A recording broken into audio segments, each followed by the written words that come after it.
Yo, it's good. My name's Kang, and today we're going to be doing a personal finance tier list. So I've seen a bunch of these tier list videos before where people are ranking different things like basketball players or like fruits or something like that. So I thought it'd be fun to do my own personal ranking of popular personal finance memes or concepts. So I'm doing all these rankings off the top of my head. Of course, I have some ideas of where things are going to go just because I made the list, but I'm not pre-ranking these things, if that makes sense. All right, with all that out of the way, let's get started. So first up on the list, we have ESPPs, which if you don't know what that means, it stands for Employer Stock Purchasing Program. I think that these are actually really helpful, and it's a great way to have forced savings or forced investings. So I'm gonna leave this at A tier. So I have a whole entire video explaining ESPPs if you want to watch it. But in summary, ESPPs is a benefit that a lot of employers give that lets employees enroll into this stock purchasing program where they'll lock up a certain percentage of your paycheck every single month. And after a certain time period, they'll use that money that you've locked up in order to purchase company stock at a discount, usually like 10% or 15%. And the reason that ESPPs are so good and why I ranked it A tier is because it forces you to invest because it's coming right out of your paycheck. And on top of that, it gives you a significant discount, which you would not normally get if you were just investing to the stock market normally. All right, next up, we have credit cards. Now this one's kind of a double-edged sword because if you don't know how to use credit cards correctly, it can really hurt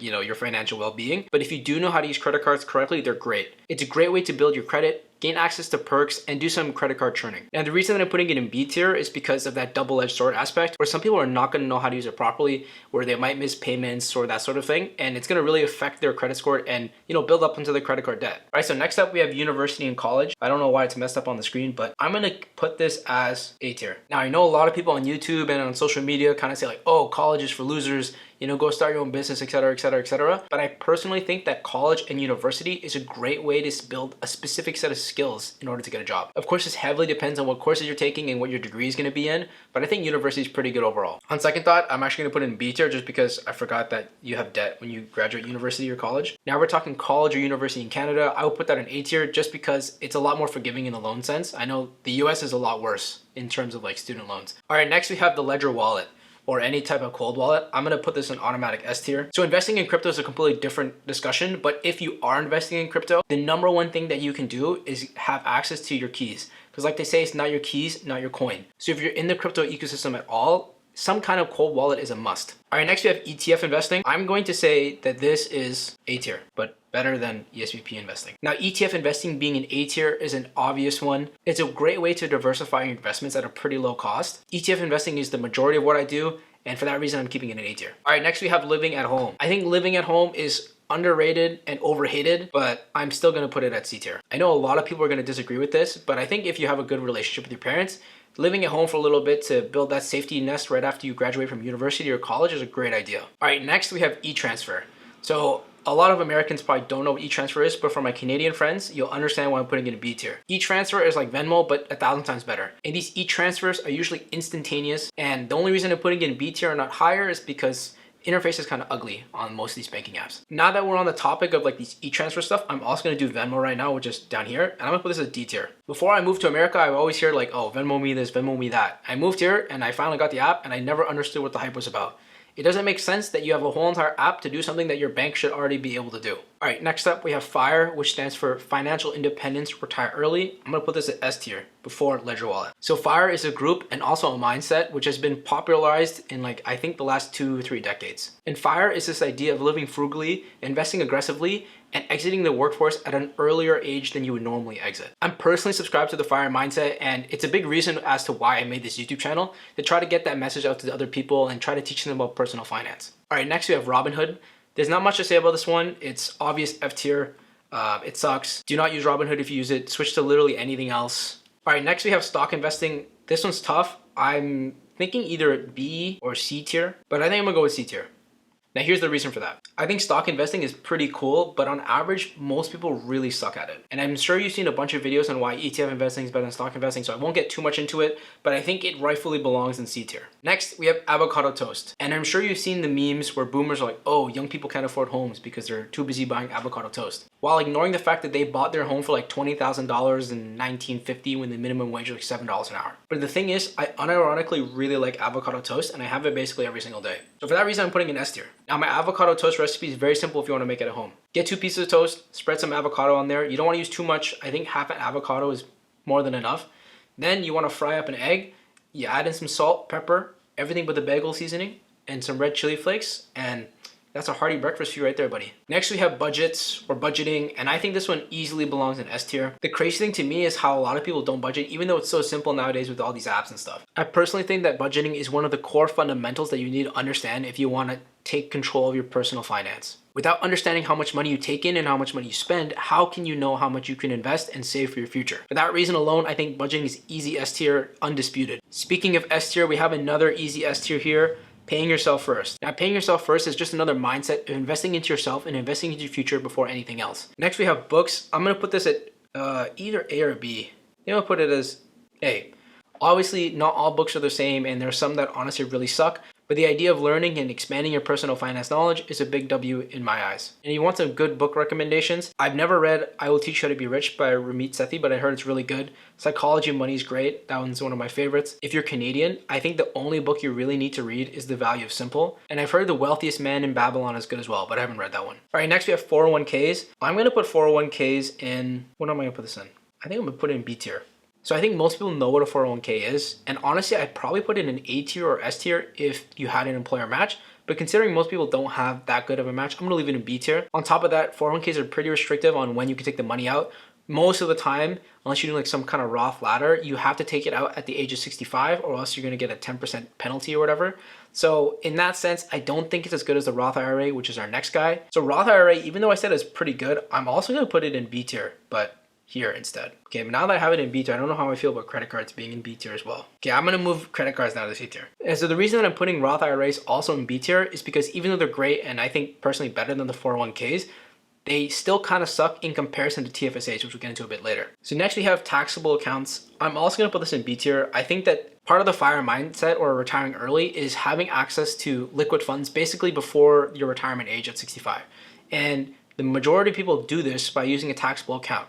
And a lot of people think, oh, but you have to pay taxes on it, right? But capital gains tax, especially in the US, is a lot lower than income tax. So for those reasons, I'm gonna leave it in B tier just because it's an essential foundation to your retirement plan in the future. Next, you have making coffee at home. I honestly think the idea of buying lattes every single day is making you poor is kind of dumb. So I'm gonna put this in D tier. I will probably say that having coffee every single day probably isn't helping you, but the idea of this singular thing making you poor is ridiculous. And I know a lot of people do the math, be like, okay, $5 a day times 365 days a year, 8% interest, by 65, you're like $1 billion. But at that point, man, like you're doing too much. Like what's the point of living if you can't have a $5 coffee here and there? Next, we have frugality.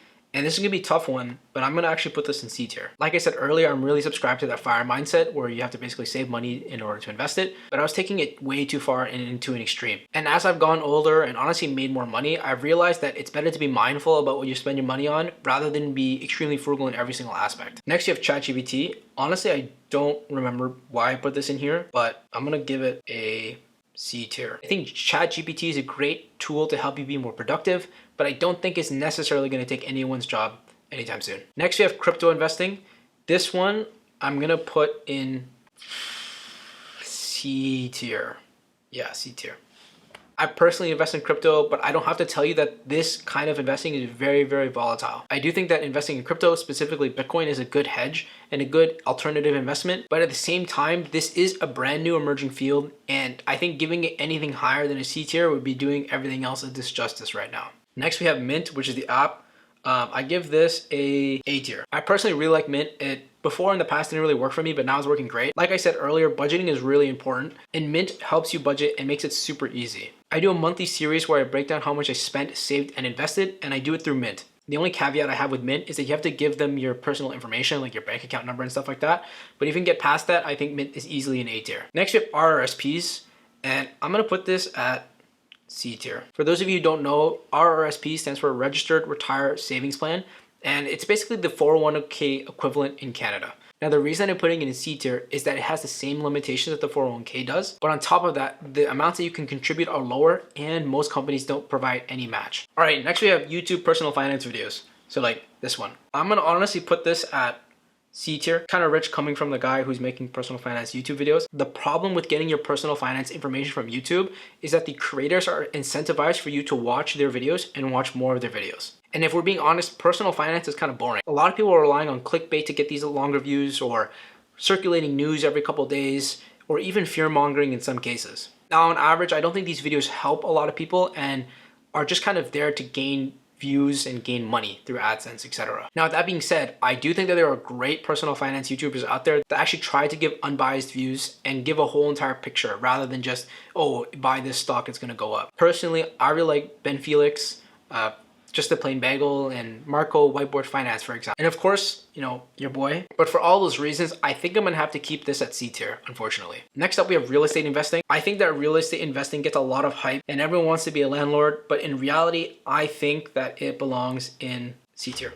Maybe not C tier, maybe B tier. Real estate investing is a proven way to make you very wealthy based off the fact that majority of millionaires actually own some sort of real estate or have done some sort of real estate investing. But the reason that I'm putting it in B tier is because the amount of hype that surrounds real estate investing. And everyone thinks it's like your get rich quick scheme, but in reality, it's not. I think there's a lot more work and skill that you have to put into it.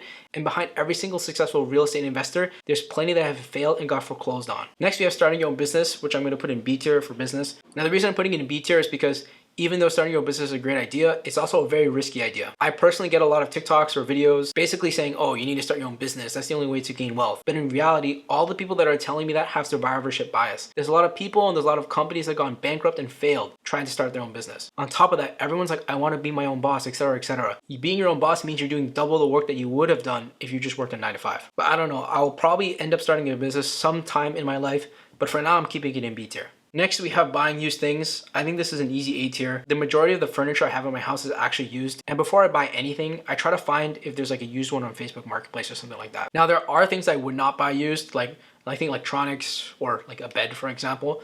But most things are fair game. And I think that if you can save some money and not basically throw up a bunch of garbage into the environment, I think it's a big W. Subscribing to Kangaroo Finance, S tier. I don't think there's anything else to say about that. Next, we have a 2004 Toyota Corolla. When I want you to picture this car, I want you to think about it in beige because that's the car that I'm talking about. This is going to go into C tier, I think. The reason that this is in C tier is because it gets memed a lot and I think it's actually a pretty good car. But at the same time, even though I wouldn't mind driving this car, I know a lot of people are into cars and would like a slightly nicer car. And if you're going to sit in it every single day and drive to work, for example, you know, like you can be happy. You know what I mean? You don't have to be depressed in your beige colored car every day going to work.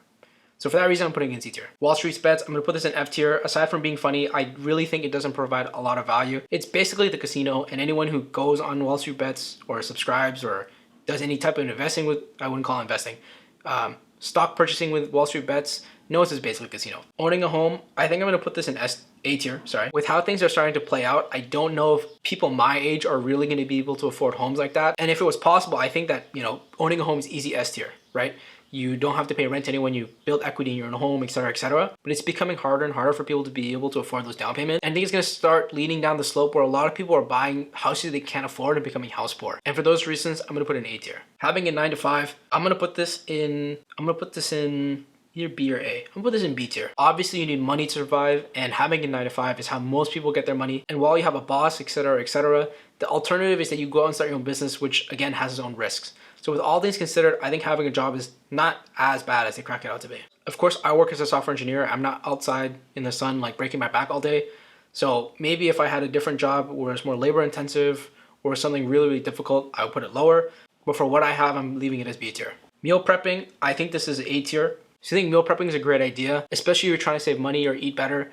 Meal prepping is a great way to do that. For me, I do it mostly because it's a big time saver and I'm really lazy. I don't want to cook every day. Next, you have HSA, which I'm actually going to put in B tier, but for a good reason. So HSA is kind of touted as like the best all-around retirement fund because it's triple tax sheltered, right? For me, being a Canadian who knows he's probably going to go home back to Canada when he retires, I personally don't use the HSA, and you can argue with me on this. You might disagree with me, but it doesn't matter because it's my personal tier list. You can make your own if you like. Next, we have margin. I'm going to put this in easy F tier. For those of you who don't know, margin is basically debt that you can use for investing, like taking a loan out to invest, which I think is a really bad idea unless you really know what you're doing. So I think the common saying is good friends don't let other friends trade on margin. I don't think there's much else to say about that besides leave it to the professionals and leave it in F tier. Next, we have the TFSA. This is the golden retirement account, if you ask me. TFSA is a Canadian thing. It stands for tax-free savings account, and it is everything the Roth IRA wish it could be. Now, the reason I have Roth IRA in B tier is because of the limitations that it has on the withdrawals. So you can withdraw your Roth IRA whenever you want, but you can only withdraw the contributions, which means if I put $5,000 in and I gain $2,000 worth of interest or whatever, I can only pull out $5,000. And the TFSA is very similar to the Roth IRA, where you get that increase every single year. It's tax-free when you pull it out, etc., etc. But you can pull out both your contributions and your gains and then next year you can put in the exact same amount back into your TFSA. The TFSA is the gold standard when it comes to investment accounts, and the only way it could get better is if the contribution limit increased. Next up, we have the FSA, which is the flexible spending account. This kind of sucks. I'm just gonna put it in D tier. It's basically the HSA, but in every way worse. The only reason the FSA is good is because it lets you unlock the low deductible plan, which means, you know, when you go to the doctor, you only have to pay 20 bucks versus like 100 bucks. Next, we have student loans. I think this is an easy D tier. The only reason it's good is because it unlocks your ability to go to university, but so many Americans are in debt because of student loans. And it's crazy that they're giving out these super predatory loans to kids who are like 18 years old. Student loans in Canada are a lot better and a lot lower. So if I were to only rank Canadian student loans, I'd probably give it a B or a C tier. But since I'm factoring the Americans as well, I gotta leave it in D tier. Rainy day fund or emergency fund, obviously this is gonna be an S tier. This one's easy. I don't know what else there is to say about emergency funds, aside from if you don't have one, go make one right now. Most important decision you'll probably make. Next up, we have mutual funds. I'm gonna give this a D tier. Some of you might think, okay, mutual funds are good. The pros are doing it.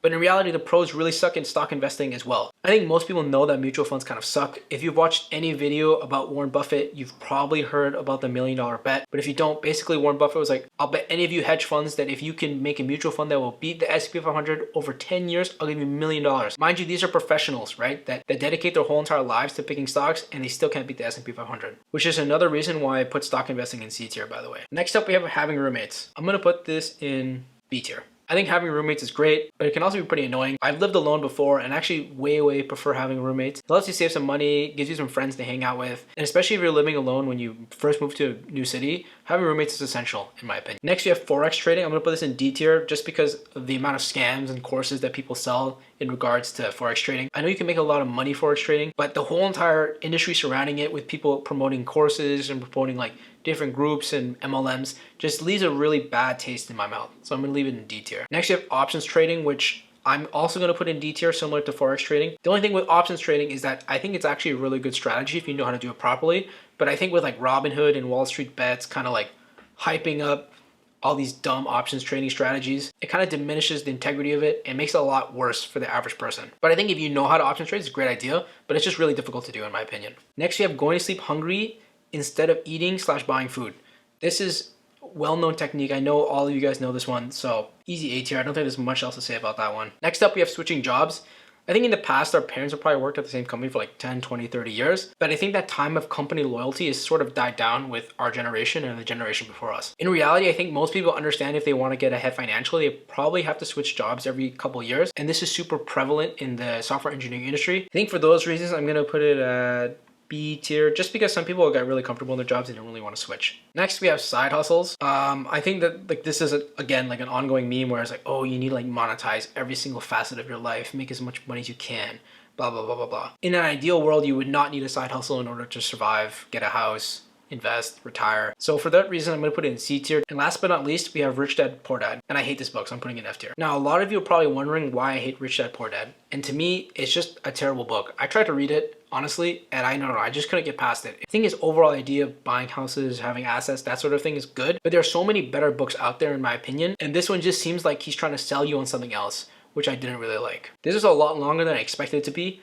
I guess I made too many things to rank. I got a little carried away in that sense. Let me know what you think about the ranking in the comments. Again, this is my personal one, so I don't really care if you disagree with me because mine, you can make your own. But anyways, if you liked the video, please consider liking and subscribing. I'm trying to get to 1,000 subs by the end of the year, so I'd really appreciate your help in doing that. And if you still want to see some more of me, you can watch this video right here where the algorithm picked a video by me for you.